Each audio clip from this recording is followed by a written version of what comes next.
ഉറപ്പായിട്ടും second half കുറെ കത്തിച്ചു. എനിക്ക് ഇഷ്ടപ്പെട്ടു. മോഹൻലാൽ പൊളിച്ച്, ലാലേട്ടൻ തിരിച്ചു വന്നു.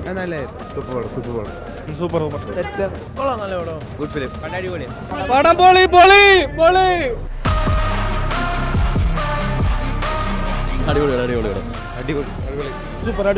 കിട്ടില്ല പടമായിരുന്നു. കിട്ടില്ല പടം. ഇതൊരു മലയാള സിനിമ ആണോ തോന്നിപ്പോയി. അതേപോലത്തെ പടം. ഫസ്റ്റ് ഹാഫ് ഒരു സിമ്പിൾ ആയിട്ട് പോയത്. സെക്കൻഡ് ഹാഫ് കുറെ കത്തിച്ചു. കുറെ നല്ല സീൻസ് ഒക്കെ ഉണ്ടായിരുന്നു. പടം കൊള്ളാം. എനിക്ക് ഇഷ്ടപ്പെട്ടു. മോഹൻലാൽ പൊളിച്ച്, ലാലേട്ടൻ തിരിച്ചു വന്നു. തിരിച്ചു വന്നല്ല, നമ്മൾ പൃഥ്വിരാജിന് പണി അറിയാവുന്ന എടുത്താൽ ലാലേട്ടൻ ഇതിലും മാസമായിട്ട് വരും. പിന്നെ അതിലും വിഷ്വൽസ് ആയാലും ഒരു രക്ഷയില്ല. ഇത്രയും പൈസ മുടക്കിയെന്നാണ്, ഒരു 10-200 കോടി ബഡ്ജറ്റുള്ള പടം എന്നാണ് ഇവർ പറഞ്ഞത്. അത് വെച്ച് നോക്കുമ്പോൾ 10-200 കോടി മുടക്കിയിട്ടുണ്ട്. കാണുമ്പോൾ അറിയാം, റിച്ച്നെസ് ഉണ്ട്.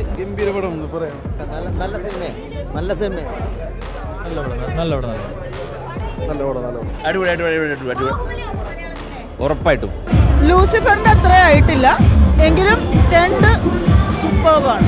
ഇതിൽ മോഹൻലാൽ വന്ന എൻട്രി സീനൊക്കെ ഉണ്ട്. BGM കൊണ്ടൊക്കെ അഴിഞ്ഞടിക്കാണ്. നല്ല പടം, അടിപൊളി പടം, നല്ല പടം, അടിപൊളി. അടിപൊളിയായിരുന്നു. പ്രതീക്ഷേന്റെ കാട്ടി അടിപൊളിയായി പോയി. ശരിക്കും വേറെ ലെവൽ സാധനം.